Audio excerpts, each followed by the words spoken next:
Hey guys, Duke DeLate here for the Intimacy Liberation Army, and today we're talking about how to use your past relationships and reviewing it for success in your future and current dating relationships. If you guys don't know, I'm Duke DeLate. I'm a dating coach and have been for a large number of years, teaching hundreds and hundreds and hundreds of people all over the world how to remove their dating roadblocks and make dating fun, make dating better. And this is a series through January of 31 episodes that are designed to help you with self-awareness, because I believe that's the foundation of everything we do in dating.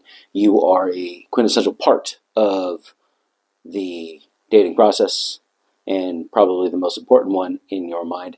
So we spent the first 20-something days going through self-awareness stuff, dealing with emotional triggers, emotional intelligence stuff, and then we just moved into building the relationship itself, and we did that the last couple of days pretty deep and hardcore. And today's exercise is going through your past relationships and figuring out what was good, what was bad about them. And if you're going to go do this with me, do this in your journal.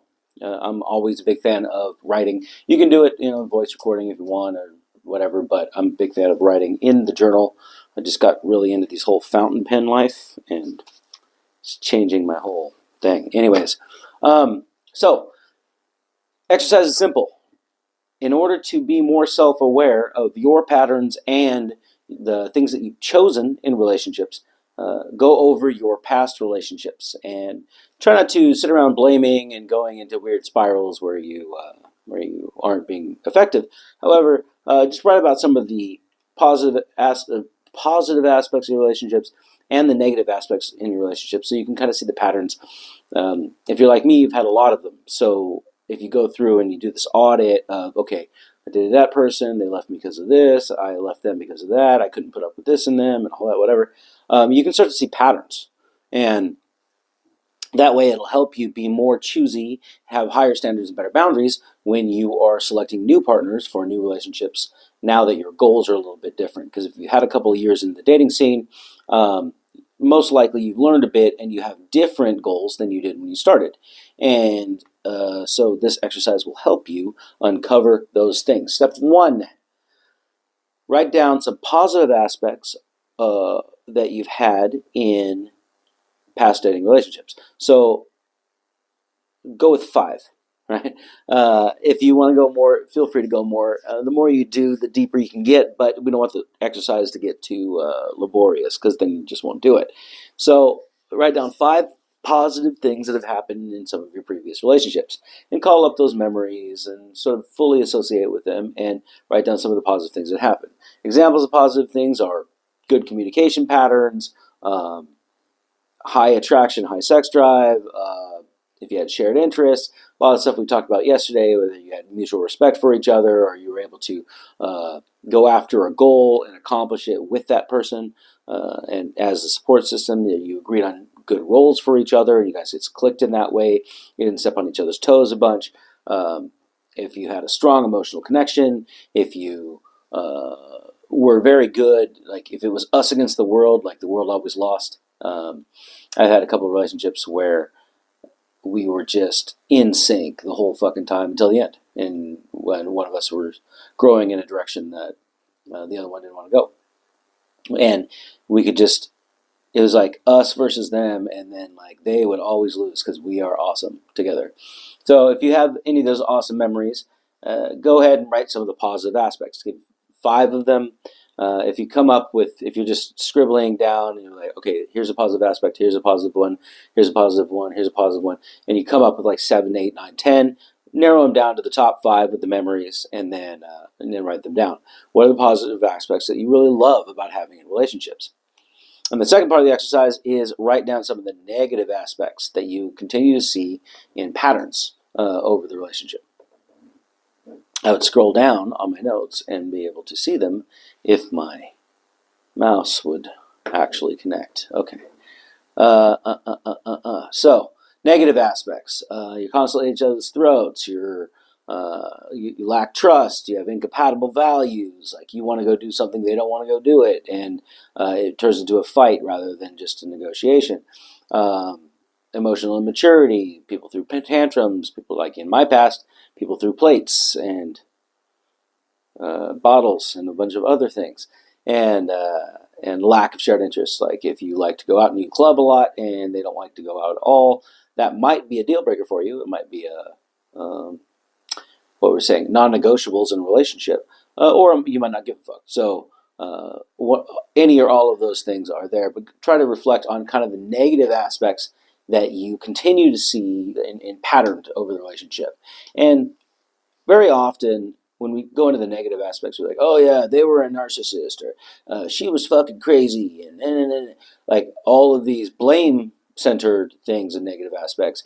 But remember, from the core concepts of this whole thing, relationships are co-created. So you create part of it and they create part of it, and it exists as its own entity. And if this thing is toxic, if this thing is um, causing problems, this thing is built by both of you. So even if they are to blame for a number of different reasons, like if they're abusive and you had to get out, okay, great. If they were sorry you went through that, but you're not alone. Anyways, if they were a narcissist and always selfish and never met your needs, and they were always criticizing you or whatever, they may have the brunt of the what would society would consider the bad or the toxic behavior. They might have had all of that, and then you may have been the victim and suffered from all of that. Even if they have more moral blame to hold, the fact that you stay in the relationship for as long as you did is your fault too. And you, the ecology of the system that you have in your head, you stayed in there for some reason. Like you thought it was better for you to stay in than get out for a long, long time, and so you were serving yourself in this way. It's sometimes a hard concept for people to get their heads wrapped around, that if you stay in a relationship, it's also like you share the accountability for that relationship carrying on the way that it did. Um, I've had a couple of relationships where they were not going in the direction I wanted to go, and I just sort of let them go. There's this behavior that I used to do all the time, and I see it a lot in the clients I coach. It's giving them enough rope to hang themselves. This idea where you sit back, you observe, and you watch to see what their behavior is going to be like. You don't say anything. You don't communicate. You don't give them pointers or guidelines on where they should go. You just see if they fuck up or not. And if they fuck up, then you're like, see, I was right. Couldn't trust them, blah, blah, blah. And then you bounce. Um, I used to do this all the time. I would meet girls, and they'd be like super into me. And I'm like, yeah, just wait for the other shoe to drop, man. You're going to fucking betray me somehow. And just sit there and watch. And I wouldn't communicate what I needed. I wouldn't communicate what I was expecting. I wouldn't communicate what I wanted the relationship to be like. I just assumed I was right, and they should either understand that intrinsically and mind read the whole thing and be right about it, or they weren't the right ones for me. And although that is a pretty hard line boundary setting type thing, like it's okay to have super high standards and expectations for a relationship. But in my opinion, because a relationship is built by two people, at least, it is not okay to not communicate those boundaries and standards. Otherwise, the boundaries and standards never get known. If you hold them all inside your head because you think you're right, and like universally across the board, everybody should act like this, but then they don't act like this, then it's your fault for not explaining that to them because you were conflict avoidant, or you wanted to not you wanted to hold the cards back and not lay them all out on the table just to see what they would do. These power dynamics are, like I was saying earlier on in the month, they're short-term strategies. I'm not saying they're not powerful. I'm not saying they're not good things to do as far as power is concerned. But they're short-term strategies. You're not going to build long-term, lasting, fucking solid foundation relationships based on mystery, mistrust, and fear. Like, if that happens, that rapport, that sense of liking, that trust that you'll be consistent is not going to be there, and you're not going to be able to build on top of that foundation. So I'm not saying that you shouldn't sit around holding all your cards back and just see if they'll fuck up and see what they're going to do. But you can't do that for very long and create a relationship that begins to thrive. You generally, if you're going to do that and you do it very well, then you generally keep, what's an analogy I always use? It's like playing level 1 of the video game over and over and over and over again. It's like you get in a relationship, you get in this little situationship or whatever. You establish the power dynamics very fast, and then they just sort of play their role, you play your role, but you don't really trust each other a lot. You just use each other for sex and companionship. Well, eventually, one of you is going to want more, and usually it's them if you're the controlling role. And then they eventually find a way to fuck the whole thing up, or sabotage the relationship, or they just leave, or they have big enough balls that they can just leave you, and then you got to start from round 1 again, and then you do it again, you do it again. Fucking 6 weeks, 3 months later, boom, boom, boom, and it keeps happening again because you're establishing a power dynamic frame, and you never get them to trust you at all. Like they trust their idea of what you are, then they just figure out that they don't want that idea anymore, and then they bounce. And then it reinforces, quite possibly, the abandonment wound that you have not yet healed, and says, oh yeah, people are always going to leave me, right? I had this for so long, and it's still there in my subconscious. Like, it comes up and be like, oh yeah, can't count on people. I do that all the time still. It's still like drilled in from childhood. And now I can have that feeling come up and be like, oh yeah, that's not necessarily true. Let's see if it's going to be true in the situation. What can I do to test to see if that's going to be true? And I can take behaviors that aren't like fucking write them off. People can't be trusted. I don't have to take that non-helpful assumption, and I just toss that out and find better methods of dealing with it.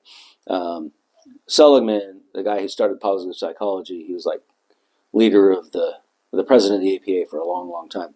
He says that if your trauma is not affecting your day-to-day behavior, then it's essentially effectively healed. And it doesn't mean you don't have those feelings come up. It doesn't mean you don't have fears come up. It doesn't mean you don't have that kind of stuff come up. It's just that fear, that anxiety, those feelings don't force you to do things that are not helping you anymore. If you can mitigate how you respond in an interaction and change your own behavior for the good of your future goals and your future self, then it doesn't matter if you feel the anxiety or you feel the fear or you feel the trigger that comes up. As long as you choose behavior that's going to serve you on how you are now and how would you like to be in the future, it's essentially healed because you can do the thing. It's when the subconscious comes in, takes over, you act, you speak, you do things in a way to handle that traumatic trigger that that doesn't serve you, right? If you start flipping out and throwing plates, for instance, it doesn't have the other person trust you and want to take care of you and provide for you. And if you start screaming and throw people out of the car and make them fucking come crawling back and apologize to you, like that power dynamic thing works to protect yourself from whatever it was you were afraid of, but it's not going to work.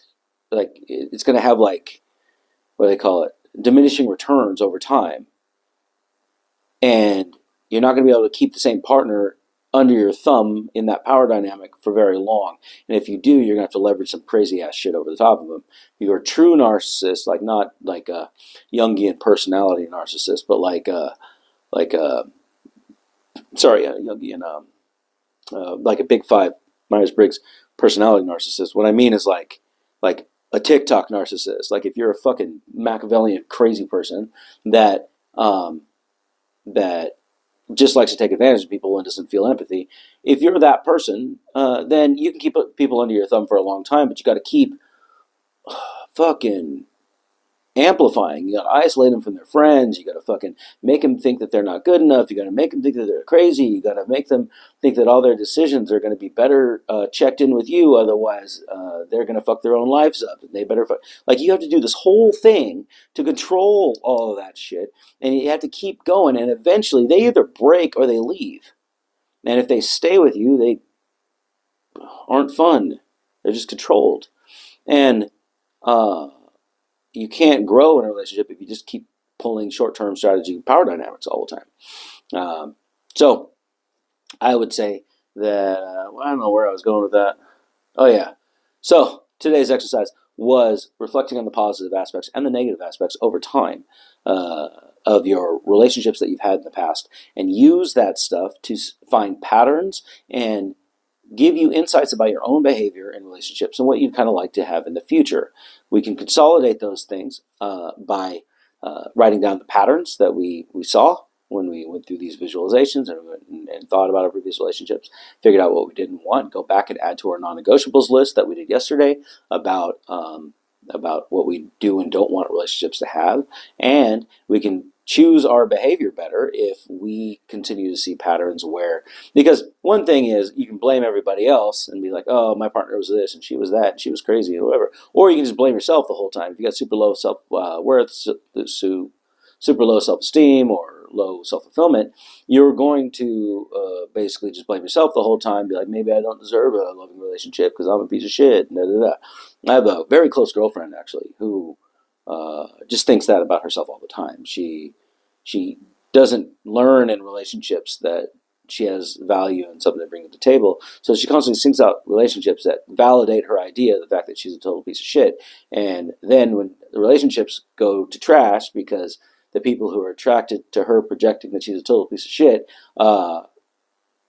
they come back and they leave, and then she confirms to herself that she's a total piece of shit, but she's not. She's fucking amazing and awesome, and I love her to death. But I couldn't date somebody who thinks she's a total piece of shit all the time, because our views would be misaligned. So she remains the girlfriend and not the girlfriend, and so if you go the other way around and you just fucking self-abuse all the time, that is also not helpful.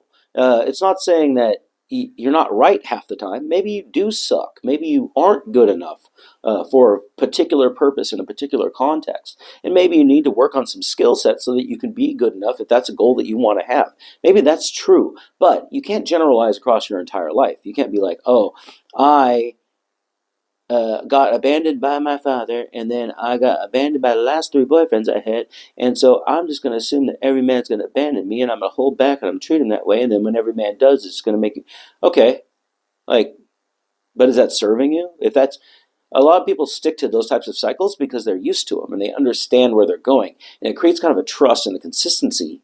What does Aaron Doughty say? You get addicted to the familiar.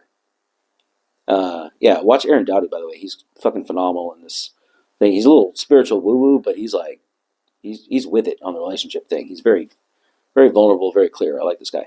Anyway, click Aaron Doughty's video on stuff. So, yeah, you're addicted to the familiar. And it doesn't mean the familiar is good for you. It doesn't mean it's good for growth. It doesn't mean it's good for progress. It doesn't even mean it's good for maintenance and stasis. It probably just holds you down. It doesn't let you experience your potential. And all those things that you're blaming on other people and other external circumstances for holding you down, you're also the one who's getting held down. And I'm not saying they're not to blame, because they probably are, but you are also to blame for repeating the same cycles. You know how life is supposed to send you the same lessons over and over again until you learn them?